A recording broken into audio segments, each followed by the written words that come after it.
guys, welcome back to my channel Vinsel Biology. In today's lecture we are going to see the previous year questions of cell biology regarding the topic membrane transport. This is the part 5 of the cell biology previous year question series. So let's see the questions and let's solve them. So first question, if we see regarding the first question, so what is the first question is saying that ATP binding cassette transports. जो ABC होता है वो किसको transport करती है? ABC क्या होता है? ABC एक सेकेंडरी एक्टिव ट्रांसपोर्ट का टाइप है। ये सेकेंडरी एक्टिव ट्रांसपोर्ट का टाइप है। पूछा जा रहा है कि किसको ट्रांसपोर्ट करती है। All are P glycoprotein are found only in eukaryotes are both a membrane spanning domain that recognizes the substrate and an ATP binding domain after translocation forming channels। अगर हम इनकी बात करें तो यहाँ पर पी ग्लाइकोप्रोटीन्स के ये नहीं बने होते हैं, ये यूकैरियोट्स और प्रोकैरियोट्स दोनों में फाइंड आउट होते हैं। चैनल्स फॉर्म नहीं करते, कैरियर फॉर्म करते हैं। जो सी स्टेटमेंट है वो बिल्कुल सही है, हमने हमारे लेक्चर में भी देखी थी कि अगर यहाँ पे मेम्ब्रेन है तो मेम्ब्रेन में इसमें एक तो ट्रांस मेम्ब्रेन डोमेन प्रेजेंट होता है इसका, और यहाँ पर साइटोप्लाज्मिक एंड पे इसका न्यूक्लियोटाइड बाइंडिंग डोमेन प्रेजेंट होता है। न्यूक्लियोटाइड बाइंडिंग डोमेन को हम एटीपी बाइंडिंग डोमेन भी कह सकते हैं, क्योंकि एटीपी एक न्यूक्लियोटाइड ही है। तो इस तरीके से जो सी स्टेटमेंट है वो बिल्कुल सही है। ये प्रीवियस ईयर क्वेश्चन था CSIR नेट का।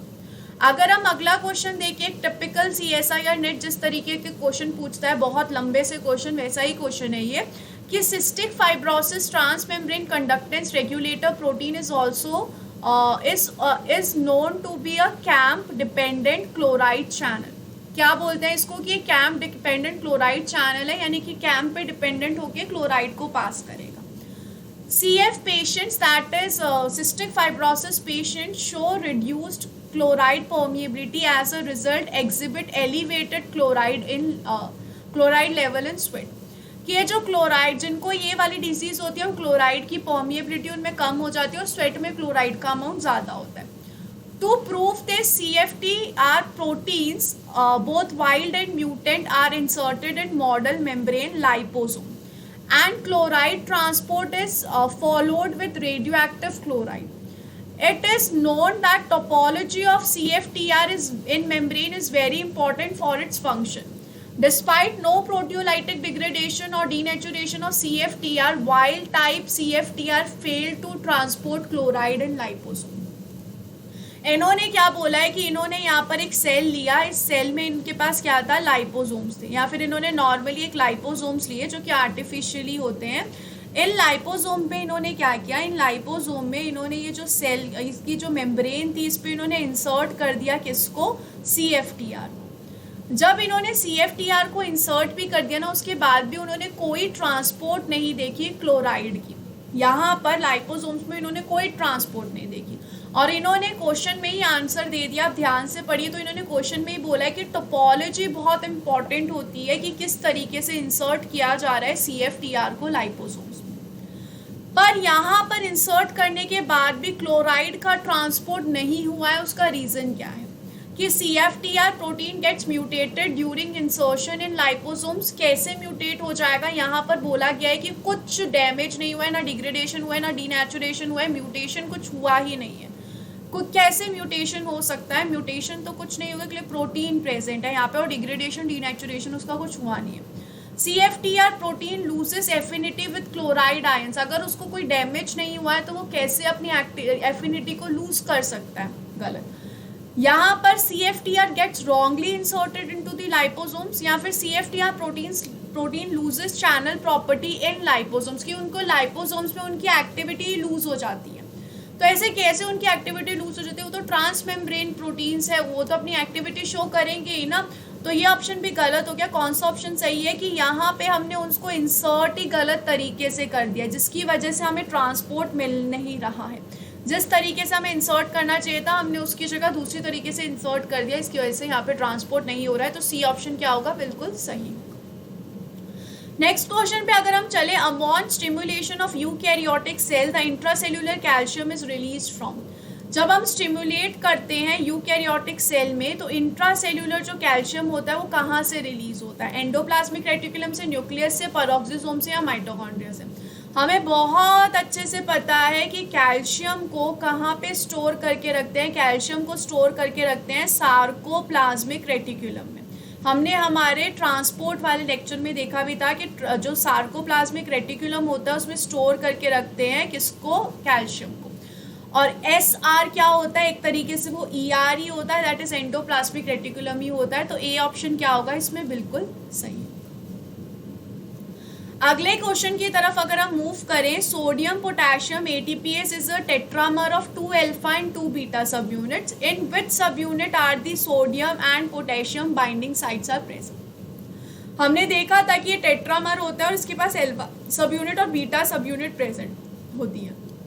पूछा जा रहा है कि कौन सी सब यूनिट जो है वो बाइंड होती है और उसके पास होती है सोडियम पोटेशियम बाइंडिंग साइट।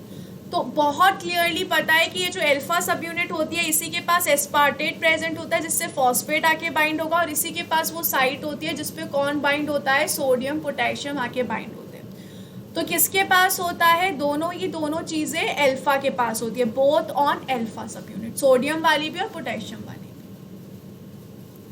अगला क्वेश्चन अगर हम देखें तो क्या बोल रहा है, the correct decreasing order of permeability through a lipid bilayer molecules ions isoleucine, tyrosine, oxygen और सोडियम। इस तरीके के आप क्वेश्चंस देख रहे हो कितनी बार पूछे जा रहे हैं डिफरेंट पेपर्स में और इनफैक्ट CSIR नेट में। सेम इसमें हमें वही फंडा लगाना है कि जो गैसेज हैं वो सबसे इजीली ट्रांसपोर्ट होती है। तो यहाँ पर ये ऑप्शन कट हो गया, यहाँ पर ये ऑप्शन कट हो गया। अब हमें इसमें से बताना है कि इन सब में से किसका ट्रांसपोर्ट इजीली हो पाएगा। अगर हम आइसोल्यूसिन की बात करें तो आइसोल्यूसिन कैसा मॉलिक्यूल होता है, ये नॉन पोलार मॉलिक्यूल है। वहीं अगर हम सोडियम की बात करें तो ये पोलार चार्ज्ड मॉलिक्यूल है। तो पोलार चार्ज मॉलिक्यूल सबसे लास्ट में ट्रांसपोर्ट होगा, उसको तो मेम्ब्रेन ट्रांसपोर्ट होने ही नहीं देती है। इजिली कौन पास हो जाएगा, नॉन पोलार मॉलिक्यूल यानी कि आइसोल्यूसिन। तो क्या होगा, oxygen, isoleucine, tyrosine and then sodium. तो बी ऑप्शन बिल्कुल करेक्ट है। नेक्स्ट क्वेश्चन पे अगर हम बात करें, नेक्स्ट क्वेश्चन की देखिए तो नेक्स्ट क्वेश्चन क्या बोलना चाह रहा है। नेक्स्ट क्वेश्चन में पूछा गया कि ouabain is a potent inhibitor of. Ouabain एक ड्रग है जो कि किसकी इनहिबिटर होती है, हमने देखा है सोडियम पोटेशियम पंप की इनहिबिटर होती है और ये किसको पास नहीं होने देती है, सोडियम और पोटेशियम को पास नहीं होने देती है। वेरी इजी क्वेश्चन, बहुत सिंपल है।